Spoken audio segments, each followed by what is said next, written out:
Hi, Rory and Kate here from HypnoTC with a quick video about why supervision and mentoring as a hypnotherapist are really important. And we thought we'd have a bit of a discussion about this. And the first thing that we're going to cover is supervision.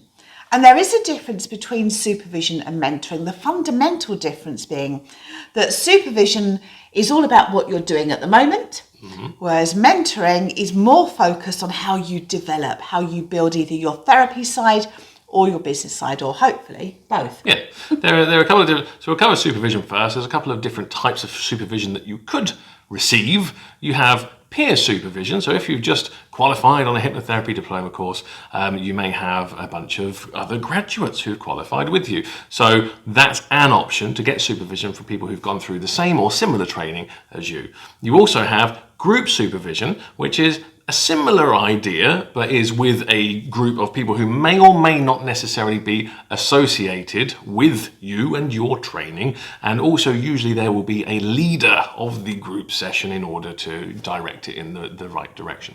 And then there is individual supervision, which is where you go and see a supervisor and you get one-to-one feedback from that person. So let's look at those in a little bit more detail. With individual supervision, you get an opportunity, usually with an experienced hypnotherapist who hopefully has had at least the level of training that you have, if not higher. You get to discuss your cases in more detail. So you'll often present a case and they'll discuss with you what you did, what outcomes there were, whether it worked, whether it didn't work, what you could have done differently. All sorts of different aspects from that, as well as any areas where you could develop your practice. And also that you when you're bouncing ideas off a supervisor, they will, like Kate says, have a breadth of knowledge potentially beyond your own at this stage. They will let you know if they notice any patterns in the way that you're working with your clients. It might be that because you like a specific technique that you overuse it or rely on it, where other techniques or approaches could be more beneficial for that specific client. Absolutely. I was supervising somebody a few months ago and all he seemed to use was direct suggestion and control room. And he loved control room and it is a fabulous technique. But he just got into a habit of using quite a limited approach. So it was really, really helpful to then actually explore with him, well, what would happen if you took maybe an analytical approach or you threw in some IMR work where appropriate. And it's good to have somebody having an overview of how you work. And also with regards to the skills that you know, because as well as our hypnotherapy diploma course, we teach a really broad range of approaches from, behavioral, cognitive, analytical hypnotherapy, regression, and also drawing from other therapy modalities as well. But not all hypnotherapy courses do teach quite as much as we teach on our diploma course. So it might be that you speak to a supervisor and they say, it's all well and good that you're doing these two things with your clients, but what about taking it to this level? So what about once you've done your behavioral work and you've done your cognitive work and you don't have any other modalities to draw from, where do you go from there when a client has not responded fully to that therapy approach? So it can be worth having that flagged up so you can fill in the gaps in your learning if you need to, if that's required. Absolutely. The other benefit of individual supervision is you're able to hopefully identify and even prevent therapist burnout or compassion fatigue. And this will often come through, when you're discussing a case, because you might display a lack of empathy. You might not be bothered that they cried in the sense of, oh, so what, big deal, get on with it. And this sort of thing can come up. It might be that you may not have noticed it yourself, but when an experienced therapist listens to you talking about your cases, it becomes obvious that maybe you've been pushing yourself a little bit too far, and then you can have a discussion as to how best to address that. Yeah, there are lots of things beyond just working with clients that can be addressed within supervision. Your work-life balance. Sometimes you get really sucked into the idea, especially if you're working your own business, you are in control of everything. It can be tempting to work all hours of the day and night potentially, and not give yourself time to do the things that you like to do outside of work, or to spend time with family and friends, and all of these other activities.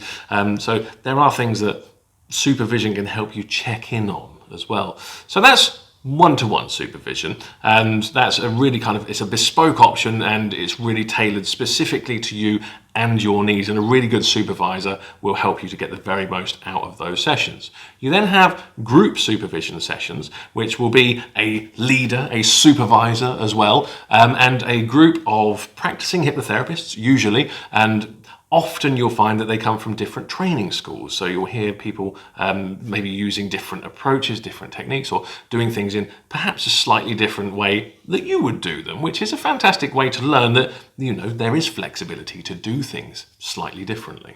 Absolutely. As HypnoTC, we actually have a supervision group. And within that, what we find is that every therapist gets to present a case.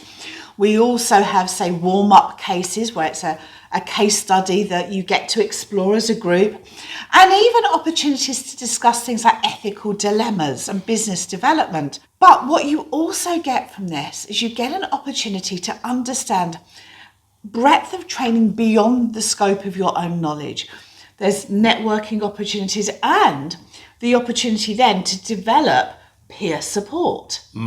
Yeah, peer support is fantastic. And the more people that you know and that you're in contact with in the hypnosis, the hypnotherapy industry, the more people that you can talk to about what you're doing, assuming it's appropriate to do so. And if you're sharing client information with any of these, obviously you'll take the confidentiality as you would extend to your normal clients. You'll take that to supervision. You won't share information about your clients with your peer support group or with your supervisor, but they don't need that information in order to progress and to be a sounding board for what you've done, what you might do differently, what went well, and that kind of thing. So peer support is fantastic. It doesn't necessarily have to be peer group support. It might be that you just meet up occasionally for a coffee with another hypnotherapist or a couple of hypnotherapists that and you bounce some ideas around and you let them know about challenging cases that you had, and same for them. They let you know about things that they've had challenges with, and you can brainstorm together a solution or things that you might do differently next time.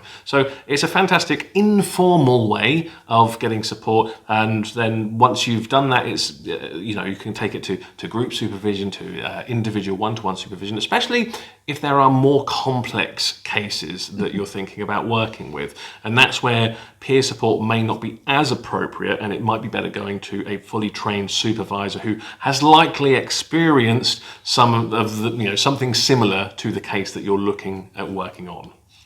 Absolutely. Now, the other thing that's worth considering is mentoring. And as we mentioned at the start, there's two real key different types of mentoring: therapy mentoring and business mentoring. So therapy mentoring is generally focused around building up your therapy skills and helping you identify areas for development, and then working out an action plan and guiding you towards that. It might also be about challenging you to consider your own ways of working and whether there are other ways of working that you can add into that. A mentor won't necessarily tell you what to do, but they'll help you explore your options as to how you can develop and evolve as a therapist. Yeah, definitely. And then business mentoring as well. Business is something that a lot of hypnotherapists don't take the time to learn or don't have the training to do really well. So unless you're going to go out and do a full business course for a small business or do a therapy specific business course, mentoring is another fantastic option to help you to push your hypnotherapy business forwards to be beyond where it's at the moment, basically. Absolutely. It might be that there's a particular field. You might not be very good at the financial side of your business, so you might have a financial mentor. Certainly with the requirements these days for social media, a social media mentor. They may not be a therapist who's working in social media, but they may be a business who is successful, and therefore they have the skills, the knowledge, the attributes that you can then learn from and receive guidance from. Yeah, for sure. So many different options for supervision and mentoring. As Kate's mentioned already, all of these options are available for our own students from HypnoTC. Everyone who's graduated from our courses gets a lovely discount on our mentoring and supervision services. But also, if you've trained elsewhere and you'd like mentoring and supervision, that's something that we are definitely happy to offer as well. And we also run, as Kate has said, group mentoring and supervision sessions throughout the year. Those are all available on our website. You can check out and get more information there and book your places on hypnotc.com. I'll pop the links in the description below so you can find those and take a look for yourself. But until next time, thanks very much for watching. And if you have any questions, feel free to comment below because we're always happy to help. Bye-bye.